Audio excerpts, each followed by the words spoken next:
네, 오늘 앵커의 당잠사입니다. 당신이 잠든 사이 그리고 당신이 쉬는 사이 전해진 소식들 확인해 보시죠.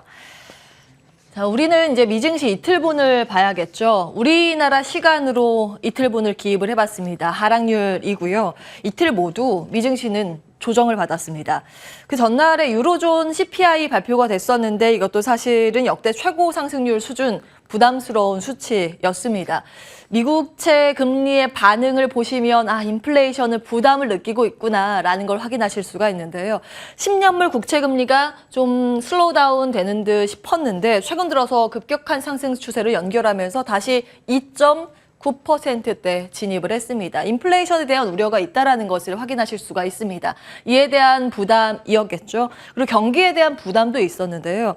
JP모건의 다이먼 CEO가 연준의 긴축과 함께 전쟁에 따른 유가의 상승으로 인해서 경제에 닥칠 허리케인에 대비를 해야 된다라는 조언을 했습니다. 이 영향 때문에 하락했다라는 분석이 많습니다. 표면적인 하락 이유였습니다. 본질적인 부분 볼까요? 다음 보겠습니다. 미국은 6월 1일부터 양적 긴축, 이 QT를 시작하기 때문에 사실 시장이 반등을 하더라도 반등이 계속 이어지기는 어려웠을 겁니다. 양적 긴축은 미국의 중앙은행이 이제 보유 자산을 줄이는 방식으로 시중에 넘치도록 흘러났던 그 돈의 줄을 옥죄는 겁니다. 국채와 MBS, 주택저당증권이 만기가 들어오면 원래는 재투자 방식으로 돈을 풀었었는데요. 만기 돌아와도 재투자하지 않겠다라는 겁니다. 연말까지 최대 640조 원 축소하는 게 목표인데 2017년보다 2배 이상의 규모고요. 속도도 지금 빨라서 아무래도 유동성에는 부담을 느낄 그런 내용입니다. 참고로 이제 웰스파고에서는 내년 말까지 대차 대조표에서 1조 5천억 달러가량이 축소되면 이 정도의 금리 인상 효과가 있다라고 관측했습니다. 지금 기준금리도 올리고 있는데 QT까지 시행하면 더블로 기준금리 올리는 효과 때문에 긴축이 예상보다 좀 심각하다 이런 우려가 있을 수 있습니다.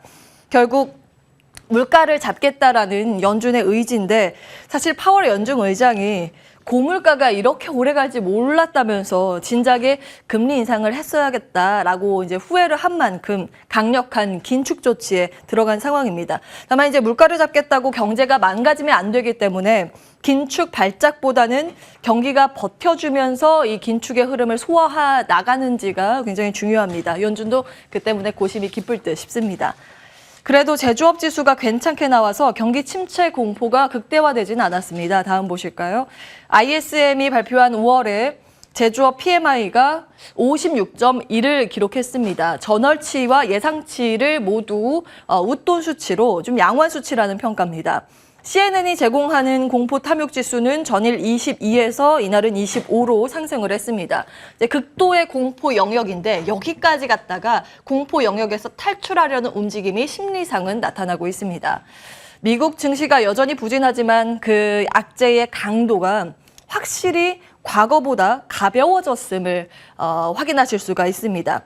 그만큼 앞으로도 증시 변동성이 축소될 가능성이 있다고도 해석될 여지가 남겨져 있습니다. 과거 같은 경우에는 긴축 발작이 나면 하루에 지수가 2%, 3% 급락하기도 했는데 그런 흐름이 최근 나타나지 않고 있다는 게 하나의 특징이겠습니다. 다음 보실까요? MSCI 국가 추종지수를 정리하면 신흥지수와 한국지수에 대해서 좀 이틀분을 정리를 해봤습니다. 하루 오르고 하루 떨어지면서 마감이 됐고요. 지수 선물은 휴장이기 때문에 하루치만 좀 기입을 해봤습니다. 달러 인덱스와 역외 환율의 흐름을 감안했을 때 달러는 다소 이제 부담을 느낄 수는 있겠습니다.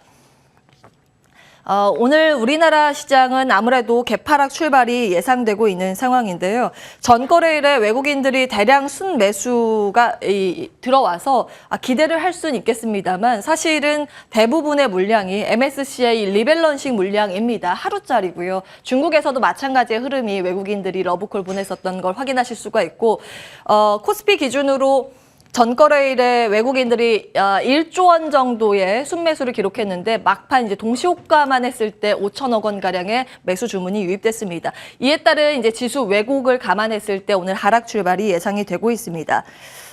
우리가 쉬는 동안 미증시 급등락이 과거보다 줄어든 만큼 사실은 지수의 움직임보다 종목 장세에 주목을 해야 된다는 조언도 나오고 있습니다. 다음 보겠습니다. 미국 S&P 500 히트맵 정리해보고 국내 이슈 볼 텐데요.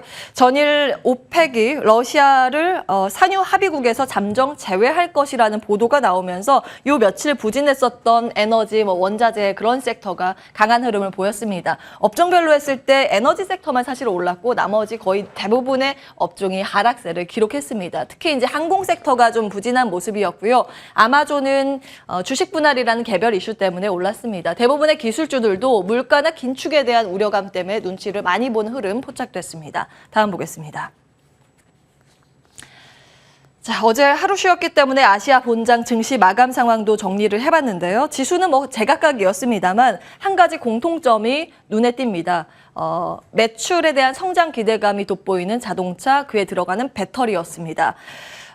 일본 같은 경우에는 다른 국가가 지금 금리 인상을 하고 긴축에 들어갔는데 정반대로 경기 부양책에 초점을 맞추고 있다 보니 엔저 효과가 있죠. 그에 따라서 수출 증가 기대감으로 대표적인 수출 기업들, 자동차 종목들이 강한 모습 여전히 나타나고 있는 상황이고요.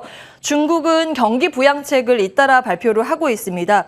세부 세칙이 나왔는데 경기 활성을 위해서 자동차를 많이 살 수 있도록 세금 감면 효과를 낼 수 있는 카드를 꺼내들면서 그에 대한 기대감도 있습니다. CATL, 배터리 관련 기업, 그리고 전기차 관련 기업 강세 흐름 돋보였습니다.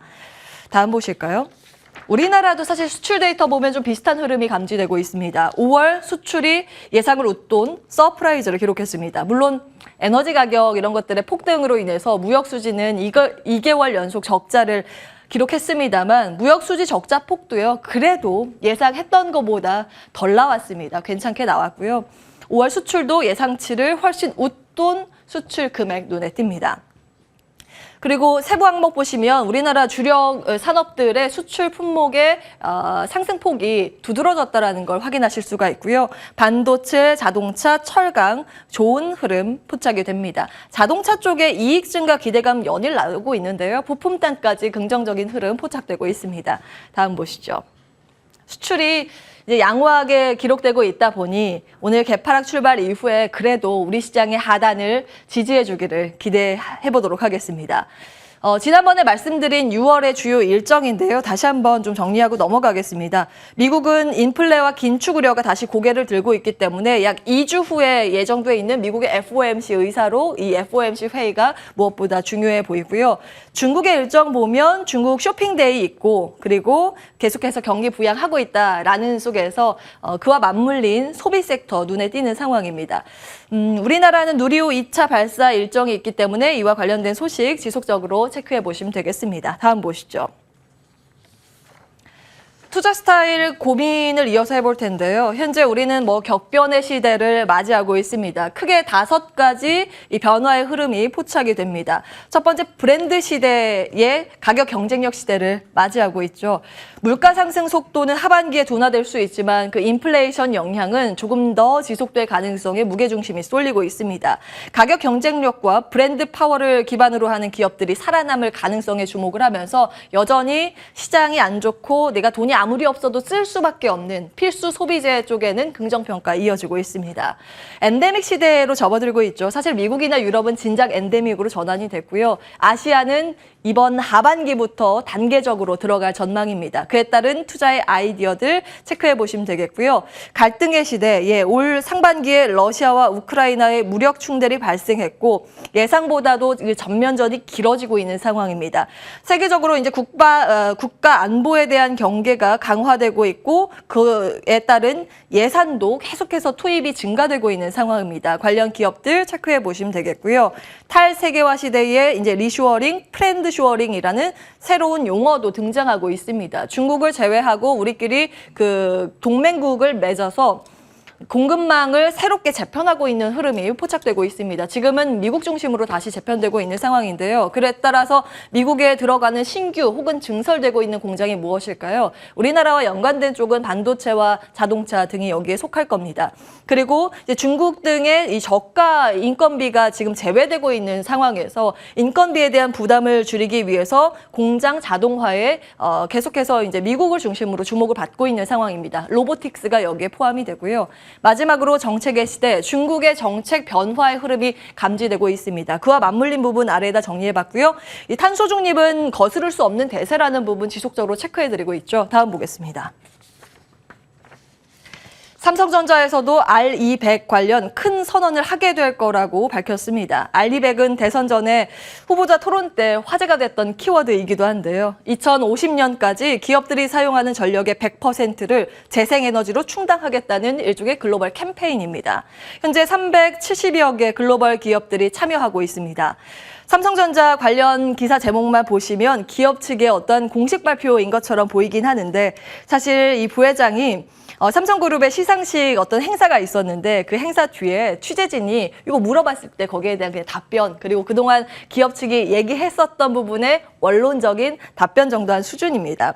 탄소 중립 캠페인 동참은 사실 삼성전자뿐만이 아니라 우리나라 대부분의 기업들이 이쪽으로 갈 수밖에 없는 글로벌 트렌드이기 때문에 놀라운 일은 아니고요. 지금 속속 발표가 되고 있고 가입을 했던 기업 그리고 가입 추진하고 있는 기업까지 여기가 정리가 돼 있습니다. 예를 들어볼까요? 애플은 이미 R200을 과거에 선언을 했는데 애플에 우리가 만약에 부품을 납품하려면 그 기준에 맞춰야 합니다. 탄소를 많이 배출해서 만든 부품을 애플에서는 받아들일 수가 없는 구조가 형성되고 있는 겁니다. 사실 우리나라는 이 수출 의존도가 높기 때문에 생존을 위해서, 살아남기 위해서 이 부분에 발맞춰서 갈 수밖에 없는 상황입니다. 현재 우리나라 재생에너지 비율상에 갈 길이 아직도 멀고요. 이에 따라서 정부가 함께 보조를 맞춰야 하는 구조입니다. 따라서 투자 아이디어를 얻기 위해서 정부 정책 방향에 주목을 하셔야겠습니다. 다음 보시죠. 대통령 인수위에서 공식적으로 발표한 내용을 좀 정리를 여기 따로 해봤습니다. 역시나 보시면 원전, 풍력, 태양광, 수소 등의 언급이 있는데 원전에 대한 비중이 여기에 좀 많았습니다. 그런데 국제적으로 약속한 탄소 감축 목표를 달성하기 위해서는 원전만으로는 해결할 수 없기 때문에 풍력, 태양광, 수소 등의 산업 육성을 같이 유지했는데요. 균형적으로 가겠다라는 거죠. 특히 전력 구매 시장 범위 확대에 좀 주목을 해보시면 민간 기업들의 R200 가입과 연계해서 국내 재생에너지 시장에 주요한 역할을 하겠다는 의지가 여기에 반영이 되어 있습니다. 자, 구체적으로 그러면 어떤 기업에 투자를 해야 할까요? 자리 옮겨서 받아보도록 하겠습니다.